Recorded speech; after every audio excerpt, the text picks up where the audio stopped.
ಒಂದು ಪಕ್ಷಕ್ಕೆ 3 ಸರ್ಕಾರಗಳಿದೆ.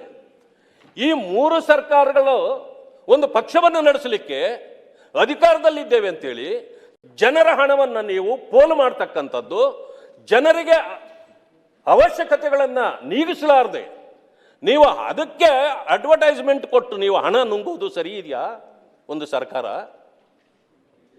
ಇಂಥವುಗಳನ್ನು ಮೊದಲು ಖಂಡಿಸಬೇಕು, ಇವುಗಳಿಗೆ ಪರಿಹಾರ ಆಗಬೇಕು.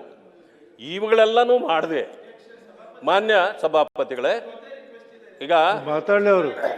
ಈಗ ನಾನು ಈಲ್ಡ್ ಒಂದು ನಿಮಿಷ ಮಾತಾಡಲಿ ಅವರು. ಒಂದು ನಿಮಿಷ ಕೇಳಿ ಒಂದು ನಿಮಿಷ.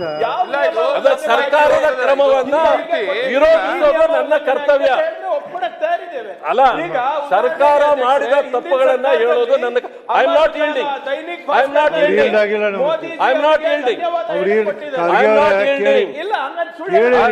ಸುಳ್ಳು ಹೇಳಲ್ಲ. ಸುಳ್ಳು ವಂಚನೆ ಮೋಸ ಮಾಡೋರ್ನ ಸಭಾಪತಿಗಳೇ, ಐ ಆಮ್ ನಾಟ್ ಈಲ್ಡಿಂಗ್.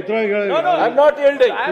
ಈಗ ನಾನೇಳೋದು ನನ್ನ ಪ್ರಶ್ನೆ ಇರ್ತಕ್ಕಂಥದ್ದು, ಈ ರೀತಿ ನನ್ನ ಸರ್ಕಾರ ಇಂತಿಂತ ಕೆಲಸಗಳನ್ನ ಮಾಡಿದೆ ಅಂತ ನೀವು ಹೇಳ್ತಿರಲ್ಲ, ಮಾಡಿದ ಅನ್ಯಾಯವನ್ನು ಕೂಡ ನಿಮ್ಮ ಪುಸ್ತಕದಲ್ಲಿ ಪ್ರಕಟಿಸಿ ಹೇಳಿಸಬೇಕಾಗಿತ್ತು.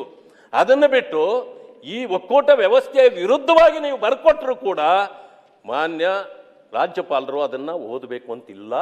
ಅದರಿಂದ ಅವರು ತಿರಸ್ಕರಿಸಿದರು. ಆದರೆ ನೀವು ಅವರಿಗೆ ಅಪಚಾರ ಮಾಡಿದ್ದನ್ನು ನಾನು ಖಂಡ ತುಂಡವಾಗಿ ಖಂಡಿಸಿ ಈ ವಿಚಾರಗಳಲ್ಲಿ ಬಂದಿರತಕ್ಕಂಥದ್ದನ್ನು ನಾನು ಏನು ಇವರು ಅವರ ಕೈಯಲ್ಲಿ ಸುಳ್ಳು ಹೇಳಿಸಲಿಕ್ಕೆ ಮಾಡಿದ್ರು ಅದಕ್ಕೆ ತಕ್ಕ ಶಾಸ್ತಿಯನ್ನು ಗೌರವಾನ್ವಿತ ರಾಜ್ಯಪಾಲರು ಮಾಡಿದ್ದಾರೆ ಅಂತಕ್ಕಂಥ ವಿಷಯವನ್ನು ಸದನದ ಮುಂದೆ ಇಡಲಿಕ್ಕೆ ಬಯಸ್ತೇನೆ. ನಮಸ್ಕಾರ. ಯಾರಾಗ್ತಾರೆ ಎಂಎಲ್ಎ ಅಭ್ಯರ್ಥಿ 2028 ಶೀಘ್ರದಲ್ಲೇ. ಪ್ರತಿದಿನ ಒಂದೊಂದು ಕ್ಷೇತ್ರದ ಟಿಕೆಟ್ ಆಕಾಂಕ್ಷಿಗಳ ಸಂಪೂರ್ಣ ಮಾಹಿತಿ ಪೊಲಿಟಿಕಲ್ ಜರ್ನಲಿಸ್ಟ್ ಕೆಎಂ ಶಿವಕುಮಾರ್ ಅವರಿಂದ.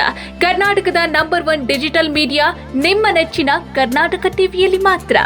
ನೀವು ಸಣ್ಣ ಆಗ್ಬೇಕಲ್ವಾ? ಅದು ಒಂದು ಉತ್ತಮ ಆಹಾರದಿಂದ ಸಣ್ಣ ಆಗ್ಬೇಕಲ್ವಾ? ಪ್ರತಿದಿನ ನಮ್ಮ ಜೀನಿ ಸ್ಲಿಮ್ ನ ಯೂಸ್ ಮಾಡಿ ಯಾವುದೇ ಸೈಡ್ ಎಫೆಕ್ಟ್ ಇಲ್ದಂಗೆ ನೀವು ಸಣ್ಣ ಆಗ್ತೀರಾ.